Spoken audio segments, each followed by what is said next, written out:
The night he disappeared, I was in a hotel room celebrating my birthday alone. His last message said, "I can't do this anymore. I filed for divorce." Then he blocked me on everything. The man I had married, the man my son called Dad, gone. This is the story of how I married my son's gym teacher and what I found out after he left. I spent 7 years believing I had already lived the hardest part of my life, raising a child alone, building a home by myself, learning to stop waiting for someone who was never coming. But before I tell you about Lucas, I need to tell you about who I was, because the woman he chose was not chosen by accident. I had built a good life, a real one. I ran a small interior design firm, nothing glamorous, but mine. Every client, every project, every invoice, mine. I had learned early that the only security worth having is the kind you build yourself. My mother had waited for a man to provide that security. She had waited a long time. I had decided not to make the same mistake. And then I met Tio's father. When we first met, everything felt intense, passionate, the kind of relationship that makes you believe you've found your person. He was attentive.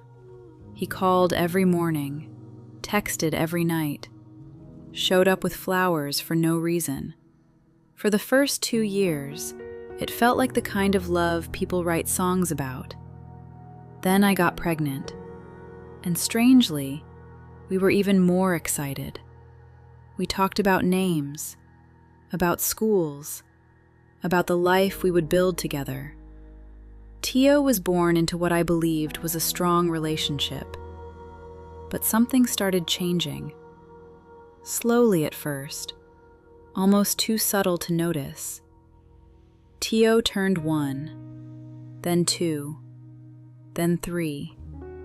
And the ring I had been waiting for never came. I never said it out loud, but I thought about it all the time. 5 years together, a child, a life, and still no commitment. At first, I told myself it didn't matter.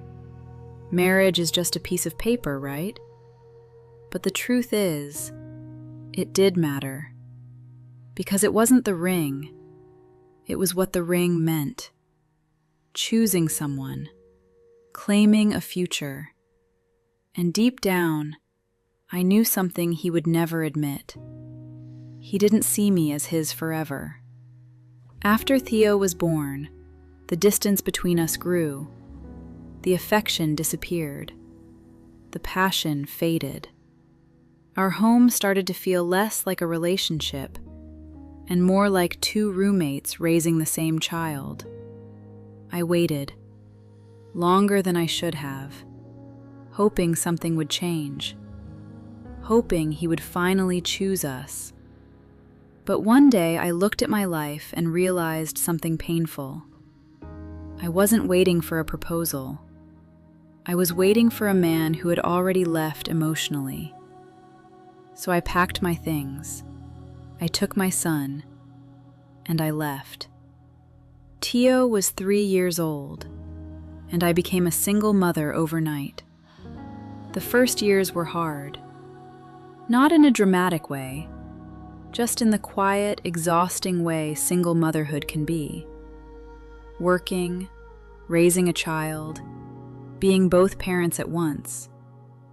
There is a specific loneliness to it. Not the loneliness of being alone, but the loneliness of being the only one. The only one who remembers the doctor's appointments. The only one who knows which stuffed animal he cannot sleep without. The only one who hears him cry at 3 a.m. and gets up every single time. I did not complain. I did not have time to complain. I ran my business during school hours. I answered emails after Theo went to bed. I took calls in the school parking lot between drop-off and my first meeting. I learned to function on less sleep than I thought was possible. And I learned that there is a version of strength that does not feel like strength when you are living it. It just feels like Tuesday. But slowly, Theo and I built something beautiful. A peaceful life. A small routine that belonged only to us. Friday movie nights. Sunday morning pancakes. The kind of ordinary moments that become the architecture of a childhood. Theo was a happy kid. Curious. Loud in the way only boys that age can be. He made friends easily. He laughed at everything. He had his father's eyes and my stubbornness, and a heart that I had done everything I could to protect. And I was proud, genuinely proud, of him, of us, of what we had made together out of something that had broken. Of course, people told me I should start dating again. And I tried.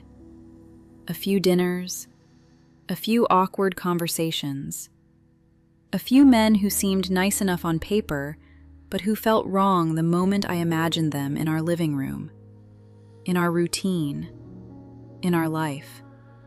But every time I asked myself the same question, is this man worth disrupting the peaceful life my son and I have built? And the answer was always no. I had decided I was done compromising for the wrong person. I had decided that if love was going to come back into my life, it would have to be something I had never felt before. Something undeniable. Until the day I met him. I met him because of a dodgeball game. Theo had just started at a private school. He loved sports, especially dodgeball. One afternoon, I got a call from the school. Theo had taken a ball straight to the face during gym class. Nothing serious, but they wanted me to come pick him up. When I arrived at the gymnasium, Theo was sitting on the bench holding an ice pack. And standing next to him was the new gym teacher, tall, athletic, confident, and unexpectedly young. He introduced himself. His name was Lucas. He explained what had happened. He apologized even though it clearly wasn't his fault. Theo was smiling the entire time, which was strange considering he had just been hit in the face. As we were leaving, Lucas said something that surprised me. "Let me know how he feels tomorrow. I worry about my players." Players? He said it like Theo was part of a team, not just a student. The next morning, I received a message from the school portal, from Lucas. Just checking if Theo was feeling better. It was a simple message, but it turned into another, and another. Sometimes about Theo, sometimes about school, sometimes about nothing at all. Over the next few weeks, he found small excuses to talk to me. At school pickup, during sports events, quick conversations that somehow always lasted longer than expected. There was something very natural about him. He was 8 years younger than me, which should have made the whole thing ridiculous, but somehow it didn't. One day, he finally said it. "I know this might be inappropriate, but would you like to have dinner with me?" I hesitated. The age gap worried me, but Lucas didn't seem bothered by it. In fact, he laughed when I mentioned it. "I don't see a problem," he said. "You're interesting. That's what matters." I hadn't felt butterflies like that in years, so I said yes. That first date felt like something out of a movie. Conversation flowed effortlessly. We laughed. We talked about everything. Life, dreams, parenthood. He told me he admired the way I had raised Theo alone, and I believed him. For the first time since Theo's father, I felt seen again. Our relationship grew naturally after that. Theo adored him. Lucas had a way with kids. He was patient in a way that did not feel performed. He remembered the small things: Theo's favorite team, the video game he was obsessed with, the teacher he did not like and why. They played basketball together on Saturday mornings. Lucas taught him to cook one Sunday afternoon. They stayed up too late watching sports. I would watch them from the kitchen sometimes, and I would feel something I had been afraid to feel for a long time. Hope. Not the cautious kind, the real kind. The kind that opens you up whether you want it to or not. Slowly, Lucas became part of our little world, and life started feeling exciting again. We traveled, we laughed, we built memories. He met my parents. My father liked him immediately. My mother was more cautious. She said once, quietly, when Lucas had left the room, "He is almost too perfect." I laughed it off. I told her she was being protective. That was her job. Now I wish I had listened. But looking back now, there were things I chose not to see.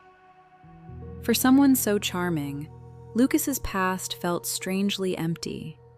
No childhood stories, no old friends who called, no family visits, no photographs from before he knew me.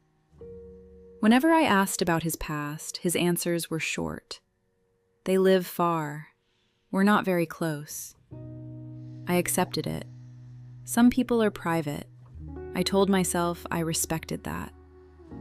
There was also the question of his qualifications. He was a gym teacher at a private school, well-liked, apparently excellent at his job, but I never saw a diploma, never saw a contract, never thought to ask. Because when someone is standing in front of you being everything you ever wanted, you do not ask to see their paperwork. Now I understand something else. It's easier to lie about your past when you never talk about it. Another thing I chose to ignore was how comfortable Lucas seemed letting me pay for things. Early in our relationship, when a bill came at dinner, he would reach for his wallet, then pause, then let me take it, with a smile that made it feel like generosity on my part rather than convenience on his. He always had a reason: a bank delay, a transfer processing, a payment coming soon. And somehow I never questioned it. Because when you love someone, you don't want to believe they could be taking advantage of you. You find the most generous interpretation every time. And looking back, everything moved very fast. The proposal, the wedding, the life we built. At the time, it felt romantic. But sometimes things move quickly for a different reason. Not because someone is afraid to lose you, but because they're racing toward something. About a year after we started dating, Lucas suggested we take a trip together. Somewhere far, somewhere special. We chose Bali. The trip felt magical from the moment we arrived. Warm air, ocean views, long dinners by the beach. Theo stayed with my parents that week, and for the first time in years, I felt like a woman again. Not just a mother, not just a business owner, not just someone who managed everything alone. Just a woman on a beach with a man who looked at her like she was enough. On our last evening there, Lucas suggested we go for a walk along the beach at sunset. The sky was glowing orange and pink, the kind of sunset that doesn't even look real. We walked quietly for a while. Then suddenly he stopped. He took my hand, and before I understood what was happening, he bent down on one knee.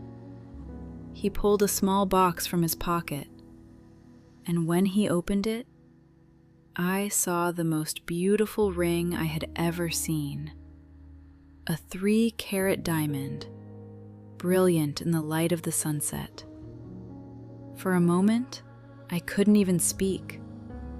Everything I had waited for in my previous relationship, everything I had hoped would happen one day, was suddenly happening. Lucas looked at me and said, "I know life hasn't always been fair to you, but I want to spend the rest of mine making it better." And in that moment, I believed him. So when he asked me to marry him, I said yes. We got married 6 months later. The wedding was straight out of a movie. 150 guests, champagne towers, live music, caviar on every table. Lucas looked proud. Theo looked at him like he had just gained a superhero. And I felt like the universe had finally corrected itself. After everything I had been through, I thought I had finally found the life I had been waiting for. If I'm being honest, I paid for most of the wedding. Lucas was a gym teacher. His salary couldn't cover something that extravagant.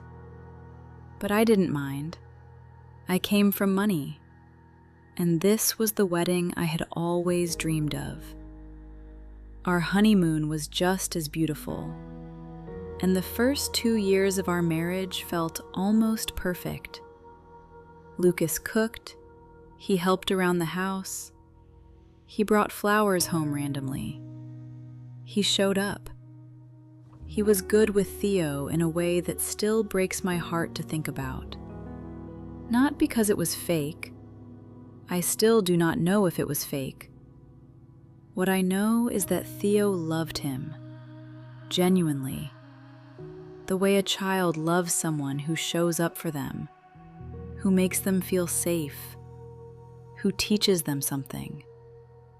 Theo started calling him Dad about 6 months after the wedding.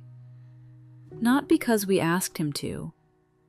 It just happened one Saturday morning while they were making breakfast together.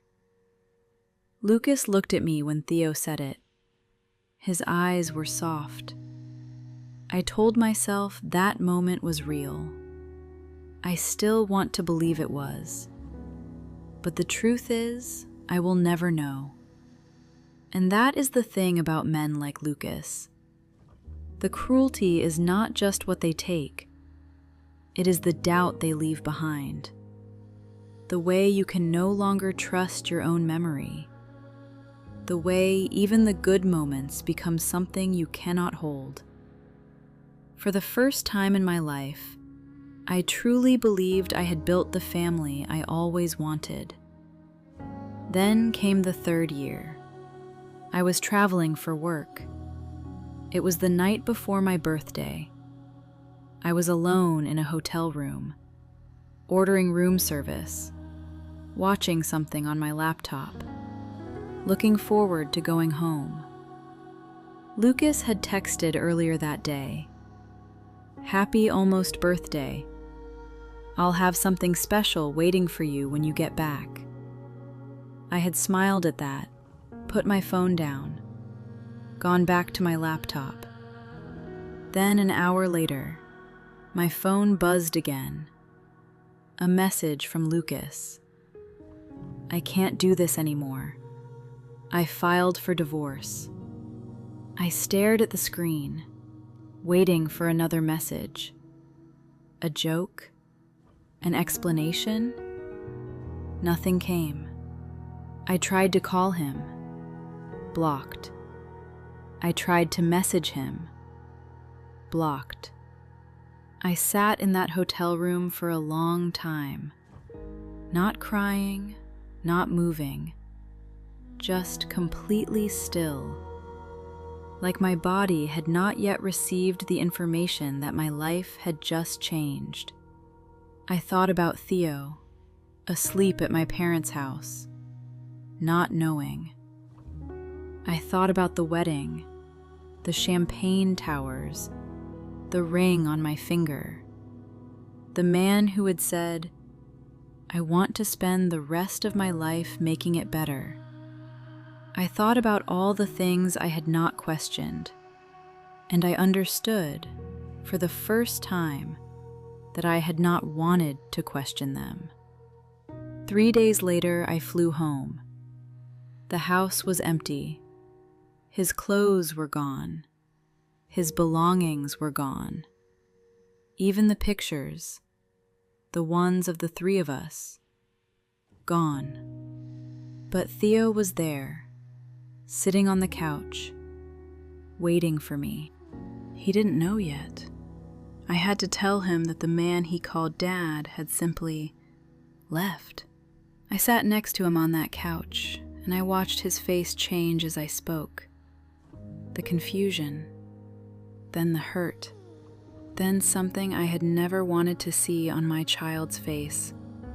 The understanding that someone he loved had chosen to disappear. That conversation was the hardest thing I have ever done. Harder than anything that came after. A few days later, I received the divorce papers, and that's when the real shock came. Lucas wasn't just leaving, he was asking for something. $4,000 a month in alimony. That's when I hired the best lawyer money could buy, and we started digging. What investigators discovered made my stomach turn. Lucas wasn't even his real name, and the age he had told me, that was a lie too. He wasn't 32, he was 40. He had used different names in different countries, different jobs, different identities. A new face for every city, a new story for every woman. The gym teacher identity was real, he had the credentials, but they had been obtained under a different name, in a different country, for a different version of himself. But the pattern was always the same. Successful women, often single mothers, women with stable income, women who had built a life alone, women who still believed in love. That's how he chose his targets, not with feelings, with strategy. He studied them. He learned what they needed, what they had been missing, what would make them open the door. And then he became exactly that. The investigation moved quickly. Within months, Lucas was arrested. Fraud, identity manipulation, financial exploitation. And during the trial, I learned something even worse. I wasn't the only one. There were other women, different cities, different names, different love stories, but always the same ending. One woman had lost her savings. Another had lost her house. One had lost 3 years of her life to a man whose real name she never knew. We sat in that courtroom, a row of women who had all believed the same lie, all chosen for the same reason, all devastated in the same way. I looked at them, and I recognized something in each of their faces, the specific expression of someone who had trusted completely, and had that trust used against them. And suddenly, everything made sense. It had never been a love story. It had been a business plan. When it was all over, Theo asked me something I will never forget. Did he ever love us?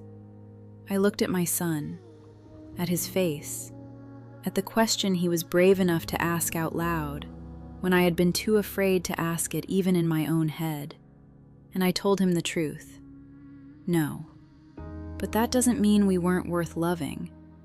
Because sometimes the most important lesson you can teach your child is that being fooled by someone doesn't make you weak. It makes you human. And surviving it makes you stronger. I rebuilt, slowly. The way you rebuild after something that was designed to destroy you.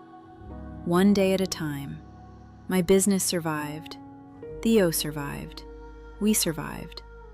And I learned something I wish someone had told me earlier. The most dangerous person in your life is not the one who hates you. It's the one who studies you, who learns what you need, who becomes exactly that, until they get what they came for.